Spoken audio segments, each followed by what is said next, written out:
এবার ৩ number point, নামাজ আদায়ের পদ্ধতি কি হবে।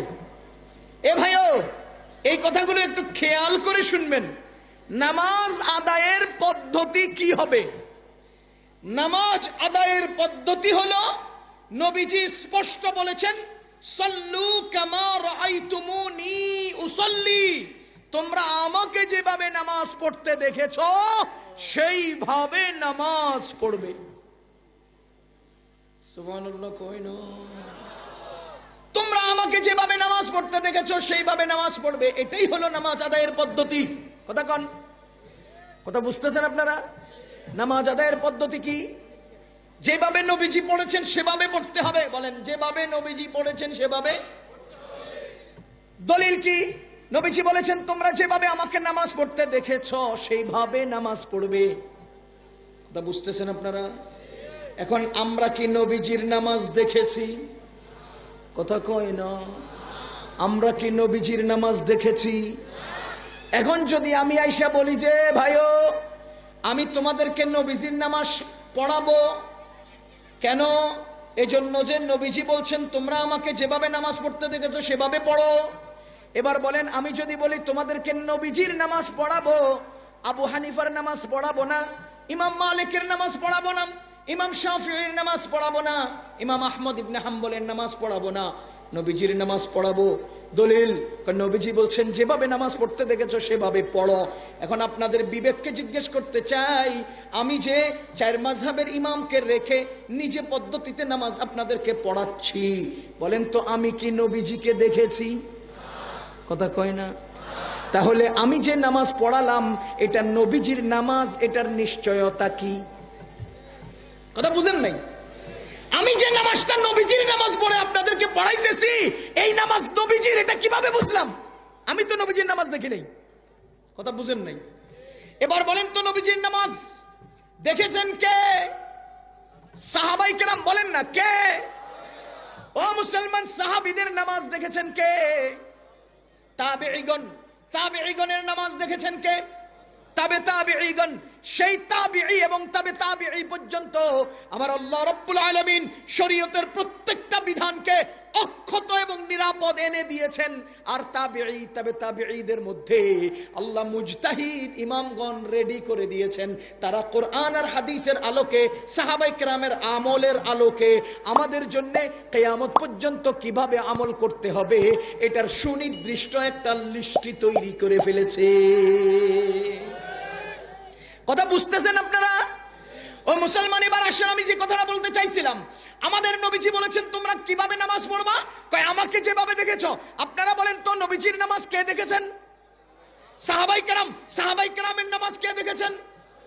তাবেঈগণ, তাবেঈগণের নামাজ কে দেখেছেন? তাবে তাবেঈগণ। আমার আল্লাহ রাব্বুল আলামিন নবীজির নামাজ সাহাবীগণের মধ্যে অক্ষত ছিল না গন্ডগোল হইছে? কথা কয় না? সাহাবায়ে কেরামের নামাজ তাবেঈগণের কাছে নিরাপদে আসছে না গন্ডগোল হইছে? তাবেঈগণের নামাজ তবে তাবেঈগণের কাছে নিরাপদ আসছে না গন্ডগোল হইছে? যদি বলেন নিরাপদ আসছে, তাহলে আমাদের ইমামগণ তো মুজতাহিদ ইমাম যারা আছেন, ইমাম আবু হানিফা তিনি ছিলেন তাবেঈ, ইমাম মালিক তিনি তাবে তাবেঈ, ইমাম শাফিঈ তিনি তাবে তাবেঈ, ইমাম আহমদ ইবনে হাম্বল তিনিও তাবে তাবেঈ। এই যে 4 জন 4টা মাযহাবের ইমাম আছেন, তারা তো ইজতিহাদ করে, ইস্তেমবাত করে কোরআন আর হাদিস থেকে, সাহাবায়ে কেরামের আমল থেকে আমাদের জন্য কিয়ামত পর্যন্ত উম্মত কিভাবে আমল করবে এটার পুরাপুরি লিস্টি তৈরি করেছে। এ মুসলমান, বলেন তো নামাজ ভঙ্গের কারণ কয়টা?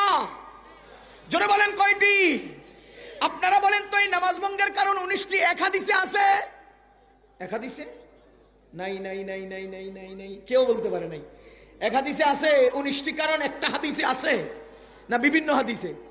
তাহলে বিভিন্ন হাদিস থেকে একত্র করে নামাজের 19টি কারণ নির্ধারণ করেছেন ইমামে আজম আবু হানিফা। কিয়ামত পর্যন্ত 20টি কারণ কেউ বাইর করতে পারবে না, কিয়ামত পর্যন্ত 18টি কারণ কেউ বানাতে পারবে না। তাহলে বোঝা গেল যে ইমাম আমার জন্য 19টি নামাজ ভঙ্গের কারণ নির্ধারণ করেছেন, তিনি তো আমার জন্য নামাজ ভঙ্গের 19 কারণ লিস্টি করে দিয়েছেন। নামাজের বাহিরে 7 ফরজ লিস্টি করে দিয়েছেন, নামাজের ভিতরে 6 ফরজ লিস্টি করে দিয়েছেন, নামাজের ভিতরে 14টা ওয়াজিব লিস্টি করে দিয়েছেন, ওযুতে 7টা মাসআলা লিস্টি করে দিয়েছেন, ওযুর 4টা ফরজ লিস্টি করে দিয়েছেন। সুতরাং কিয়ামত পর্যন্ত 5 ফরজ কেউ ওযুতে বানাতে পারবে না। এর দ্বারা কি বোঝা গেল? আল্লাহর রাসূল তিনি আমল করেছেন, সাহাবীগণ দেখেছেন, তাবেঈগণ তাদের দেখেছেন, তাবেঈগণ তাদের দেখেছেন, তাদের মধ্যে ইমামগণ কিয়ামত পর্যন্ত উম্মতের জন্য লিস্টি তৈরি করে গেছেন। আপনারা কি মনে করেন নামাজের 20টি কারণ বানানোর জন্য ইমামগণ আমাদের জন্য রেখে গেছে? কথা কয় না। আমি আরো সহজ করে উদাহরণ দিলে বুঝবেন। নামাজ আদায়ের পদ্ধতি নিয়ে কথা বলছি, খেয়াল করেন। আরো সহজ উদাহরণ দিলে বুঝবেন। আপনাদের দেশে ঢাকা চট্টগ্রামের হাইওয়ে রোড হয়েছে না? কথা কন। এখানে মেঘনা ব্রিজ নতুন করে, দাউদকান্দি ব্রিজ নতুন করে, কাশপুর ব্রিজ নতুন করে বানানো হয়েছে কিছুদিন আগে, ঠিক কিনা? আচ্ছা, যারা ঢাকায় যাতায়াত করেছেন, নতুন ব্রিজ যেই সাইডে করলো সেই সাইডে টিনের বেড়া দিছে না? কিল্লে দিছে। আমরা যেন এদিকে তাকায়ও না দেখি, আমরা যেন সেদিকে তাকায়ও না দেখি। এখন আপনারা বলেন তো, এই যে ব্রিজটা বানাইলো, গ্রুপ আছে 5টা। গ্রুপ কয়টা? 1 নাম্বার সরকার, তিনি দিছেন বাজেট। সরকারে কি দিছেন? জোরে বলেন, সরকারে কি দিছেন? 2 নাম্বার যারা মাস্টার প্ল্যান করেছেন, তারা করেছেন প্ল্যান, পরিকল্পনা, কোন জায়গা দিয়ে করতে হবে, কতটুকুন গভীর করতে হবে, কিভাবে করতে হবে, প্ল্যান করছেন কে? বলে না, ইঞ্জিনিয়ার। প্ল্যান করছেন কে? ইঞ্জিনিয়ার। 3 নাম্বার কন্ট্রাক্টর, যারা কন্ট্রাক্ট নিয়েছেন কাজ করে দেওয়ার জন্য, তারা সেই কন্ট্রাক্ট নেওয়ার পরে কন্ট্রাক্টররা কাজ করার জন্য পরিকল্পনা করে প্রত্যেকটা জিনিসকে দেশের বিভিন্ন অঞ্চল থেকে এনে জমা করছেন। উদাহরণ, একটা ব্রিজ তৈরি করতে রড লাগে কিনা? যে নদীতে ব্রিজ হবে সেই নদীর পাড়ে রড পাওয়া যায়। একটা ব্রিজ করতে সিমেন্ট লাগে কিনা? যেখানে ব্রিজ তৈরি হবে সেখানেই সিমেন্ট পাওয়া যায়। পাথর সেখানেই পাওয়া যায় না? সিলেট থেকে পাথর আনছে? কথা কয় না। আরেক জায়গা থেকে রড, আরেক জায়গা থেকে সিমেন্ট। ও মুসলমান, যারা প্ল্যান, যারা কন্ট্রাক্টর আছে, যারা কন্ট্রাক্টর আছেন, ওই কন্ট্রাক্টররা বিভিন্ন জায়গা থেকে সমস্ত আসবাবগুলো একত্র করে, ঠিক কিনা? এরপরে লেবার আছে না, যারা লেবার কাজ করে, এই লেবাররা যেখানে রড লাগা লাগে সেখানে রড কাটে, সেখানে রড সোজা করে, রড বাঁকা করে, রড রে বাঁধে, রড রে জ্বালাই দেয়।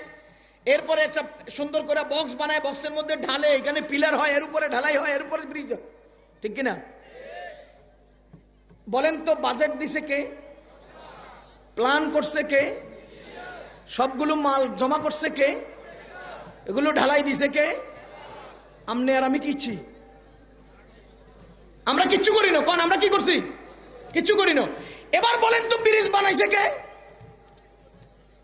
কথা কয় না। ব্রিজ বানাইছে কে? সরকারে তো আমাদের প্রধানমন্ত্রী তো নিজে ভিডিও কনফারেন্সের মাধ্যমে উদ্বোধন করছে। বানানোর সময় তো আইয়েন, উদ্বোধনের সময় আইয়েন, তো সরকার কেমনে বানাইলো? কথা বুঝেন না। মূল বানাইছে কে? লেবার। আজ পর্যন্ত কোনদিন কোন কাজে লেবারের নাম হয় না সরকারের। জোরে বলেন।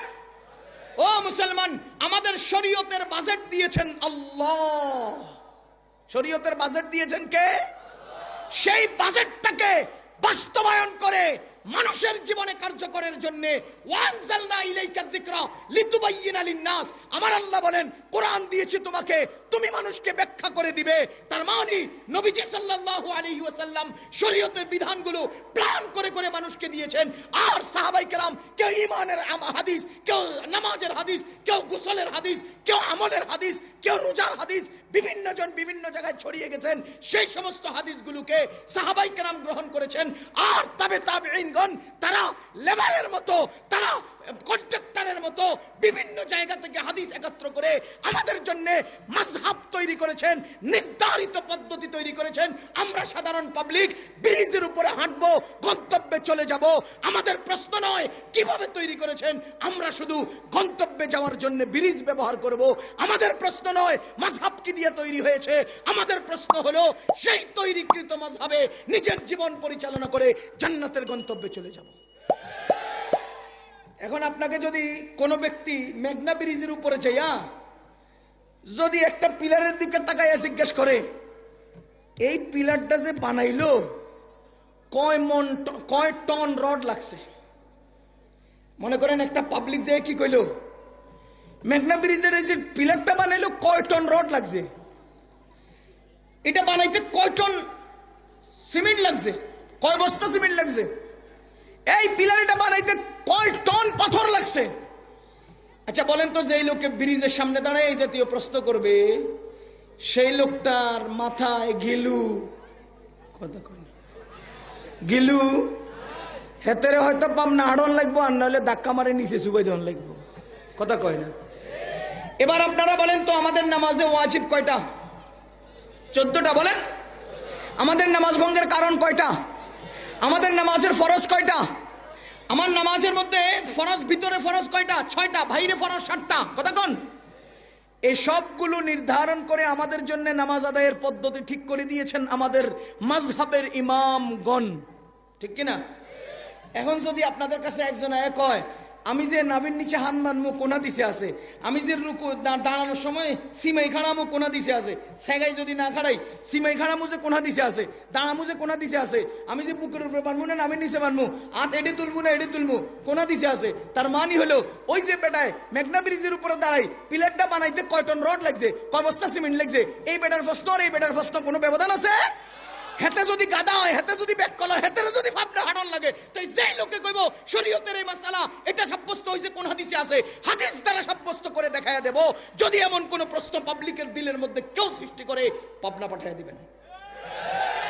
আর পাবনা না পাঠাইতে পারলে আমগমত আলেমুল আমাদেরকে জমা করবেন। আপনারা দর্শক, খেলোয়াড় না, আপনারা খেলোয়াড় না, আমরা খেলোয়াড়। ওইসব খেলোয়াড়দেরকে আমাদের সামনে আনবেন, আমরা দুই গ্রুপে খেলা দলিল দিয়ে কথা বলে এমন ভাবে চুবামো, মেঘনা নদীর পানিতে চুবাইয়া ছাড়বো, আপনারা খালি তামাশা দেখবেন। কোন নতুন ফতুয়া বাজার খাওয়া আমাদের সমাজে চলবে না। সৌদি আরব হেরে পাঠাইছে কি জন্য জানেননি? হেতে দেশে চান্দাবাজি করে, বাটপারি করে। এবার হেরে কোন রকম পাসপোর্ট বিষয় করে চান্দাবান্দা করে আমরা বিদেশে পাঠাইলাম। হিয়েনে যে হোটেলে কাম করে, মানুষের গাড়ি সাফ করে, ওমা লম্বা লম্বা কুত্তাওয়ালারা এমনি করে খাড়ায়, এমনি করে খাড়ায়। হেতে আয় শুরু করছে এটা, ওই বেটা তোরে হাঁটাইছে টাকা কামাইতে, ফতুয়াবাজি করবে হাঁটাইছি কথা কন, হেতে হাঁটাইছে কিনলে ওমা হেতে দেশে এবার ফতুয়াবাজি শুরু করছে। মুফতি তালোয়ার কি বুঝে, আব্দুল মালিক সাহেব কি বুঝে, মুফতি অমুক সাহেব কি বুঝে, মুফতি তো অমুক সাহেব কি বুঝে, আমরা অমুক জায়গায় এটা দেখছি, তোরা অমুক জায়গায় এটা দেখছস। সেই দেশে তো সিনেমা হল চালাইছে, সেই দেশের মেয়েটা তো ড্রাইভিং করে, সব সেই দেশের। কোন কর্ম আমাদের দেশের জন্য দলিল হতে পারে না। আজকে সৌদি আরব নামক দেশটায় যে হারে অন্যায়ের দিকে ধাবিত হচ্ছে, এইভাবে যদি আর কয়েকটা বছর সামনে অগ্রসর হয়, খোদার কসম কিয়ামত আর বেশি দিন নাই, কিয়ামত বেশি দিন নাই। আল্লাহ তুমি ইঞ্জিন সোজা করে দাও তো দুনিয়া সোজা হয়ে যাবে। সৌদি আরব বলো ইঞ্জিন ঠিক হয়ে গেলে জগৎ ঠিক হয়ে যাবে, কথা কন? ও মুসলমান, কি বলছিলাম? নামাজ আদায়ের পদ্ধতি। নামাজ আমরা কিভাবে আদায় করব? নামাজ নবীজি যেভাবে আদায় করেছেন আমরা সেভাবে আদায় করব। বলেন তো আমাদের কাছে নামাজ, আমাদের কাছে শরীয়ত দুই ভাবে এসেছে। কয় ভাবে? বলেন নামাজ কয় ভাবে এসেছে? আবার বলেন তো শরীয়ত আমাদের কাছে কয় ভাবে এসেছে? দুই ভাবে। এক, উস্তাদের শেখানোর মাধ্যমে, দুই, কিতাবের বর্ণনার মাধ্যমে। বলেন উস্তাদের, দুই, উস্তাদের শেখানোর মাধ্যমে, কিতাবের বর্ণনার মাধ্যমে আমাদের কাছে শরীয়ত আসছে কিনা জোরে বলেন। এবার বলেন তো উস্তাদ আগে না কিতাব আগে? উস্তাদ আগে না কিতাব আগে? উস্তাদ আগে, কথা কন? ও মুসলমান, আমাদের নবীজি উস্তাদ ছিলেন। আমাদের নবীজি কি ছিলেন? আমাদের নবীজি নিজেই বলেন বুইস্তু মুআল্লিমা, আমি দুনিয়াতে উস্তাদ হয়ে আগমন করেছি। উস্তাদ, আমি শিক্ষক হয়ে এসেছি, শিক্ষক। তার মানে আমাদের নবীজি হলেন উস্তাদ। আমাদের নবীজি লিখতে জানতেন না। আমার আল্লাহ রাব্বুল আলামিন এত বড় মুজিজা কোরআন নবীজিকে দান করেছেন, এত বড় মুজিজা কোরআন নবীজিকে দান করেছেন, এত এত কিয়ামত পর্যন্ত সর্বশ্রেষ্ঠ গ্রন্থ আল্লাহ নবীজিকে দিয়েছেন। দুনিয়ার কোনো শিক্ষা উপকরণ, দুনিয়ার কোনো শিক্ষিত মানুষের কাছে আল্লাহ তাআলা তাকে পাঠান নাই। এই যে উম্মি বানালেন মুসলমান, তার অর্থ হলো নবীজি নিজে কোনো হাদিস লেখেন নাই, নবীজি নিজে কোনো কোরআনের কিতাবের অংশ লিখেন নাই, নবীজি কোনো হাদিসের গ্রন্থ লেখেন নাই, অথচ নবীজি উস্তাদ হয়ে এসেছেন। বলেন তো আমাদের ওযু কে শিখিয়েছেন প্রথম? নবীজি। বলেন কে? আমাদের নামাজ সর্বপ্রথম কে আমাদেরকে শিখিয়েছেন? এ মুসলমান, নবীজি হলেন প্রথম উস্তাদ। কথা কন। এবার বলেন তো বুখারী শরীফ নামক যে কিতাব, এই কিতাব কি সাহাবীর জামানায় না তাবেঈর জামানায় না তাবে তাবেঈর জামানায়? কথা বুঝেন নাই? ইমাম বুখারী রাহমাতুল্লাহ আলাইহির জন্ম হলো 194 হিজরিতে। কত? 194 হিজরিতে। তাহলে ইমাম বুখারীর লিখিত কিতাব নবীজির উস্তাদের কাছের না অনেক দূরে? কথা কয় না? আমাদের নবীজি কি উস্তাদ? বলেন না, নবীজি কি? ইমাম বুখারীর লিখিত কিতাব নবীজির কাছের না অনেক দূরের? নবীজির সমসময়ের না বহুত পরের? কথা বুঝতেছেন? এবার আসেন, আমাদের কাছে যে কিতাব, কাছে না উস্তাদ কাছে? আমাদের উস্তাদ কাছে না কিতাব কাছে? বলেন উস্তাদ কাছে। এখানে বুখারী শরীফ জীবনে দেখেন নাই, বুখারী শরীফ পড়তে জানেন না এমন লোক আছেন কিনা যে ওযু পারেন? কথা কয় না? কথা কয় না? ওযু পারেন, কিতাব পড়তে পারেন না এমন লোক আছেন? আপনি ওযু শিখছেন কোথায়? উস্তাদের কাছে। কথা কয় না? ওযু শিখছেন কোথায়? ওযু শিখছেন কোথায়? এবার বলেন তো উস্তাদ কাছে না কিতাব কাছে? কিতাব তো এই মাদ্রাসার আলমারিতে, অথচ আমার মসজিদের মুয়াজ্জিন সাহেব আমার ওযু শিখাইছে, আমার মসজিদের ইমাম সাহেব আমার ওযু শিখাইছেন। তার মানে আমার কাছে উস্তাদ না কিতাব? নবীজির জামানায় উস্তাদ আগে না কিতাব আগে? কথা বুঝতেছেন আপনারা? তাহলে বোঝা গেল উস্তাদ শুরু হয়েছে আগে, আসছে আমার কাছে, কিতাব রয়ে গেছে পিছন, শুরু হয়েছে পরে, রয়ে গেছে দূরে। কথা বুঝেন না? এবার আপনারা বলেন তো কিতাবের বর্ণনা দিয়া উস্তাদের নামাজের পদ্ধতি কি পরিবর্তন করা যাবে? কথা বুঝেন নাই? কিতাব আগে না পরে? কিতাব কাছে না দূরে? উস্তাদ আগে না পরে? উস্তাদ কাছে না দূরে? উস্তাদের মধ্যে সর্বশ্রেষ্ঠ উস্তাদ কে? আর বুখারী শরীফের কিতাবের লেখক কে? ইমাম বুখারী। বলেন কে? এখন আপনারা বলেন মুহাম্মদুর রাসূলুল্লাহ হলেন প্রথম উস্তাদ আর ইমাম বুখারী হলেন বুখারীর লেখক। শক্তিশালী উস্তাদ না শক্তিশালী লেখক? উস্তাদ শক্তিশালী না লেখক শক্তিশালী? আবার বলেন উস্তাদ শক্তিশালী না লেখক শক্তিশালী? এবার আপনি বলেন নামাজের মধ্যে নাভির নিচে হাত পাততে হবে, কে শিখাইছে? উস্তাদ। আমার উস্তাদ আমাকে নামাজ এভাবে শিখাইছেন, তার উস্তাদ তাকে নামাজ এভাবে শিখাইছেন, তার উস্তাদ তাকে নামাজ এভাবে শিখাইছেন। এই ধারাবাহিকতায় মুহাম্মদুর রাসূলুল্লাহ প্রথম উস্তাদ, আমাদেরকে নামাজ শিক্ষা দিয়েছেন। এখন আপনি বলেন, যদি নতুন কেউ এসে বলে ও মিয়া তোমার নাভির নিচে হাত বাঁধলে নামাজ হয় না, বুকের উপর হাত বাঁধতে হবে, আমাকে বলতে হবে আমি তো উস্তাদ থেকে শিখেছি, তিনি তার উস্তাদ থেকে শিখেছেন, তিনি তার উস্তাদ থেকে শিখেছেন, এই ধারাবাহিকতায় মুহাম্মদুর রাসূলুল্লাহ থেকে শিখেছেন, আমাকে আপনি বলে দিতে হবে ভুল তো আমি করি নাই, আমার উস্তাদ করে নাই। নবীজি পর্যন্ত যে 50 জন উস্তাদগত হয়েছে, এর মধ্যে কোন উস্তাদে ভুলটা করছে এটা ঠিক করে দে। আমি নামাজ নাভির নিচে পড়ছি, কার থেকে শিখা? তিনি তিনি তিনি নবীজি পর্যন্ত আমাদের উস্তাদের সিরিয়াল আছে না নাই? এবার বলেন উস্তাদ শক্তিশালী না লেখক? লেখকের বর্ণনা দিয়া উস্তাদের আমলটাকে যে আপনি বাদ দিতে বলছেন, আমাকে তো এটাও বলে দিতে হবে যে এই নাভির নিচে হাত বাঁধার আমল তো আমি নিজে বানাই নাই, আমার উস্তাদ থেকে শিখছি। তিনি নিজে বানান নাই, তার উস্তাদ থেকে শিখছে। তিনি নিজে বানান নাই, তার উস্তাদ থেকে শিখছে। তো মুহাম্মদুর রাসূলুল্লাহ পর্যন্ত আমাদের উস্তাদের ধারা আছে না নাই? তুমি যে বলছো আমার নামাজ নাভির নিচে আদায় করলে হচ্ছে না, তো এই যে উস্তাদের সিরিয়াল, কোন উস্তাদটাই গন্ডগোলটা করছে এটা ঠিক করে দাও। কথা বুঝেন নাই? আমাদের নবীজি গন্ডগোল করছেন? সাহাবী, তাবেঈ, তাবে তাবেঈ, তারপরের তারপরের তারপরের তারপরের কেউ তো করেন নাই, তো ভুলিল কেমনে? কথা বুঝেন নাই? ওস্তাদদের কেউ তো ভুল করেন না, তো ভুল হলো কেমনে? কথা বুঝতেছেন? তার মানে কিতাবের বর্ণনা দিয়ে ওস্তাদের আমলকে তায়িদ করা যায়, শক্তিশালী করা যায়, বাদ দেওয়া যায় না। কিতাবের বর্ণনা দিয়ে ওস্তাদের আমলকে শক্তিশালী করা যায়, বাদ দেওয়া যায় না। এজন্য আমি বলছি, আমরা যে পদ্ধতিতে নামাজ পড়ছি, প্রয়োজন যদি হয়, আপনাদের দরকার হলে দলিল ভিত্তিক প্রমাণ আমরা করে দেব, কিন্তু স্পষ্টতর এই কথা আমরা স্পষ্ট বলে যাব যে নামাজ আদায়ের যে 14টি ওয়াজিব আছে, 14টি ওয়াজিবের দলিল আপনার সামনে আমার পেশ করার দরকার নাই। ওযুর 4 ফরজের দলিল দরকার নাই, ফরজগুলো বর্ণনা করতে হবে। দলিল তো আপনারা বুঝবেন না, আপনারা দলিল বুঝবেন। সুতরাং আমরা নামাজ আদায় করব কোন পদ্ধতিতে? যেই পদ্ধতিতে উস্তাদ থেকে শিখেছি। কথা কন। নতুন কোন ধর্ম কি বলে মাযহাব নাই, এমন কোন লা মাযহাবির নতুন ফতোয়ায় আমরা কান দিতে রাজি না।